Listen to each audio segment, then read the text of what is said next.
చెప్తాను, చదవమ్మా.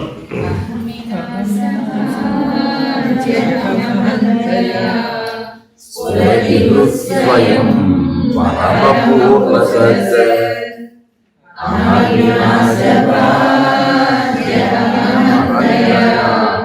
స్వయం పరమపూర్ణ సత్. ఏది నశించిపోతుందండి? చదవండి, అర్థం చదవండి. ఎప్పుడైతే ఈ నేను నశిస్తుందో అప్పుడు ఉన్నతమైనది, పరిపూర్ణమైనది, సత్స్వరూపమైనది అగు అహం అహం అను ఆత్మయే ప్రకాశించును. అయిపోయింది. చూడండి, ఇప్పుడు ఒక ఆత్మ నశించింది, ఒక ఆత్మ ప్రకాశించింది. ఒక ఆత్మను ఏమన్నాడు? నశించింది అన్నాడు. ఒక ఆత్మ ప్రకాశించింది అన్నాడు. ఆత్మకి నాశనం లేదని కదా మనం ఇప్పటిదాకా చెప్పుకున్నది. మీరు ఎక్కడ తిరిగేసినా ఏమైనా కనబడుతుంది? ఆత్మనాశనం లేదు, అంతేనా కదా? నైనం చిందంతి శస్త్రాణి నైనం దహతి పావకః నచైనం క్లేదయంత్యాపో శోషయతి మారుతః. దానికి ఆత్మలక్షణానికి అన్వయం చేశాం. కానీ ఇక్కడ ఒప్పుకోవటం లేదు. ఏ తెలివితో ఒప్పుకోవటంలా, ఏ వివేకంతో ఒప్పుకోవటంలా, ఏ నిర్ణయంతో ఒప్పుకోవటంలా.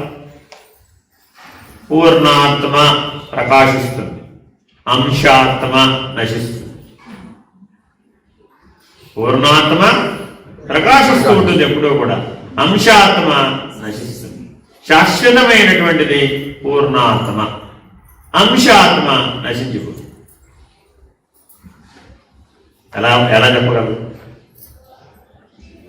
మిణుగురు పురుగు స్వయం ప్రకాశం, మిణుగురు పురుగు స్వయం ప్రకాశం. సూర్యుడు కూడా స్వయం ప్రకాశం. సూర్యుడు నాశనం లేనివాడు, మిణుగురు పురుగు అదే లక్షణం కదండి. అయినా సరే అది అంశాత్మ, ఇది పూర్ణాత్మ.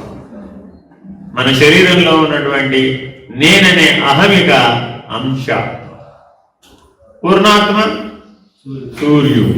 కాబట్టి ఎప్పటికైనా మనలో ఉన్న ప్రకాశం ఎక్కడికి చేరుకోవాలి? పూర్ణాత్మ అయినటువంటి సూర్య లోకాన్ని, ఆదిత్య ద్యుతి లోకాన్ని చేరుకోవాలి.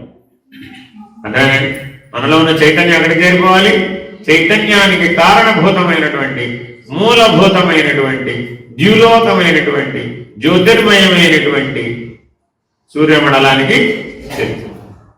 చిట్ట చివరిలో మనం పితృకార్యంలో 3 పిండాలు పెడతారు. ఒకటేమిటండి అది? మొదటిది ఏమిటి, రెండోది ఏమిటి, మూడోది ఏమిటి? వసు రుద్ర ఆదిత్య రూపాలు. వసు రుద్ర ఆదిత్య రూపాలు. వసు రూపంగా ఉన్న వాళ్ళందరూ తిరిగి జన్మకు వచ్చేస్తారు. వసు రూపంగా ఉన్న వాళ్ళందరూ తిరిగి జన్మకు వచ్చేస్తారు. వాళ్ళందరూ ఎవరు? మనసు నశించని వాళ్ళు. మనసు ఎవరికైతే నశించలేదో వాళ్ళు శరీరం విడిచిపెడితే వాళ్ళు వసురూపంలో ఉంటారు. కాబట్టి తప్పక వెంటనే జన్మకు వచ్చేస్తారు. ఎవరికైతే మనసు నశించిందో, ఆత్మ నేననే వృత్తి అక్కడి వరకు వెళ్ళాడు, అంశాత్మ వరకు వెళ్ళాడు, వాడు రుద్రరూపం. వాడెవడు? రుద్రరూపం. వాడు కూడా తిరిగి వస్తాడు. కాకపోతే ఎలా వస్తాడు? సూక్ష్మంగా తిరిగి వస్తాడు. ఇందాక చెప్పిన సూక్ష్మ శరీరాలు ఉన్నాయే, అలా వస్తాడు. అందుకే రుద్ర రూపం. శ్మశానంలో ఎవరుంటారండి? రుద్రుడు ఉంటాడు. అక్కడ అధిష్టాన దైవం రుద్రుడు. సూక్ష్మమైనటువంటి వాళ్ళ వివరాలు చెప్పానంటున్నాను, మళ్ళా చెప్పంటారా? యజంతే సాత్వికా దేవాన్ యక్ష రక్షాంసి రాజసా ప్రేతాన్ భూతగణాన్ శ్యామ్యే యజంతే తమసా జనాః. వీళ్ళందరూ కూడా ఎవరి అధీనంలో ఉంటారు? రుద్రుని అధీనంలో ఉంటారు. కాబట్టి ఆ రుద్రస్థితి వరకే వెళ్ళినటువంటి వాళ్ళు అలా తిరిగి వస్తారు. ఇక మూడవాళ్ళు ఎవరు? ఇదిగో వీడు. అంశాత్మలన్నీ కూడా పూర్ణాత్మలో లయిస్తాయి. లయిస్తే ఎక్కడికి వెళ్ళిపోతాడు? ద్యులోకం, ఆదిత్యలోకానికి చేరిపోతాడు. వీడు తిరిగి వస్తాడు. వీడు తిరిగి వస్తాడండి. మళ్ళీ ఎలా తిరిగి వస్తాడు? అంశాత్ముడై తిరిగి వస్తాడు. పూర్ణాత్మ నుంచి అంశాత్మలై తిరిగి వస్తాడు. మనం ఎవరైతే బాల్యం నుంచే పరమార్థ దృష్టి కలిగినటువంటి మానవులు మీరు చూస్తూ ఉంటారు. పారమార్థికమైనటువంటి దృష్టి కలిగినటువంటి మానవులు అంటే ప్రహ్లాదులు, భక్తులు అన్నమాట. పుడుతూనే భక్తితో పుట్టేవాళ్ళు, పుడుతూనే జ్ఞానంతో పుట్టేవాళ్ళు. వీళ్ళంతా కూడా ఎవరు? ఈ ద్యులోక నుంచి, సూర్యలోక నుంచి వచ్చిన వాళ్ళు అన్నమాట. ధ్రువుడు, ప్రహ్లాదుడు, దధీచి ఇలాంటి వాళ్ళు చాలా మంది ఉన్నారండి. భాగవతం చదివితే కనపడే పేర్లన్నీ కూడా భాగవతోత్తములని పిలువబడే వాళ్ళందరూ కూడా ఈ సూర్యలోకం నుంచి వచ్చేస్తారన్నమాట. వీళ్ళకి కూడా జన్మత. మరి ఎప్పుడు ఉండదండి? దాన్ని దాటితే, ఆ సూర్యమండల వర్తిత్వాన్ని గనక నువ్వు దాటితే పునః నువ్వు జన్మకి రావు. అర్థమైనప్పుడు కాబట్టి ఇప్పుడు మనం పైతృక కర్మ తర్పణాలు ఇచ్చేటప్పుడు ఏం జరుగుతుంది? ఇప్పుడు అక్కడ నీకేమైనా స్వరూప జ్ఞానం అంటూ ఉంటే, ఈ తత్వదర్శనం, ఈ చిత్వదర్శనం, ఈ ఆత్మదర్శనం ఉంటే, నీకు ఈ తెలివి ఉంటే, ఆ విజ్ఞానం ఉంటే, వాళ్ళని చూడగలిగిన సామర్థ్యం ఉంటే, ఎక్కడ దాకా చూడగలగాలి? ఇప్పుడు నువ్వు వసువులు, రుద్రులు, ఆదిత్యులు, సూర్యమండలవర్తి అయి ఉన్నటువంటి జీవులు, రుద్రలోకం వరకు ఉన్నటువంటి జీవులు, వసురూపంలో ఉన్నటువంటి జీవులు, ఆ ముగ్గురు జీవులే. కానీ అంశాత్మలు అవి. అవన్నీ ఏంటి? అంశాత్మలు. జీవాత్మ అన్నామంటే వాళ్ళెవరు? అంశాత్మలు. కాబట్టి ఇప్పుడు ఇక్కడ ఏమవుతుందన్నాడు? ఎప్పుడైతే ఈ నేను నశిస్తుందో అప్పుడు ఉన్నతమైనది, పరిపూర్ణమైనది, సత్స్వరూపమైనది అగు అహం అహం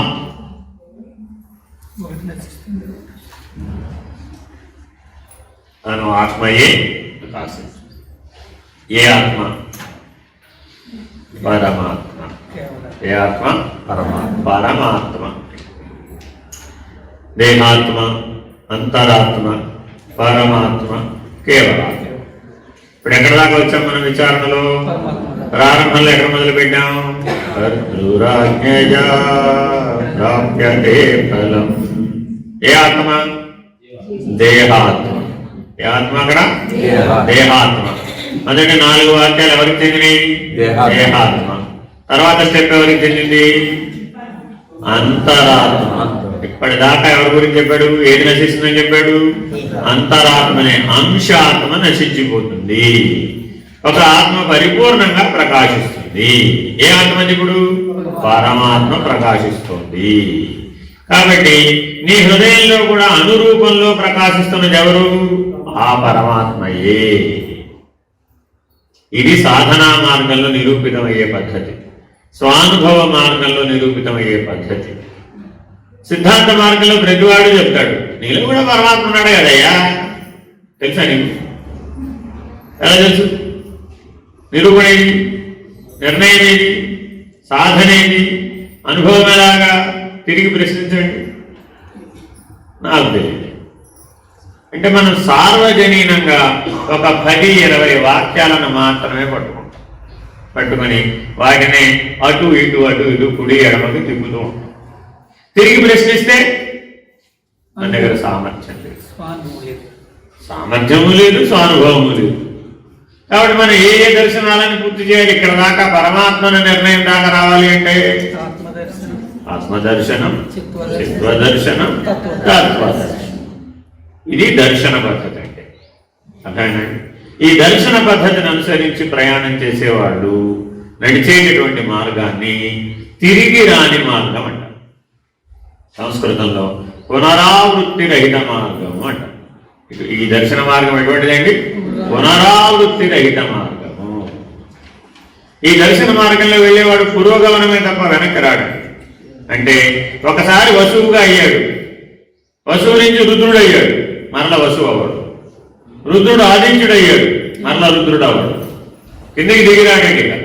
ఇది పునరావృత్తి రహిత మార్గం అన్నమాట. ముందుకు పురోగమనమే కానీ జ్ఞాన మార్గంలో తిరోగమనం ఉండదు.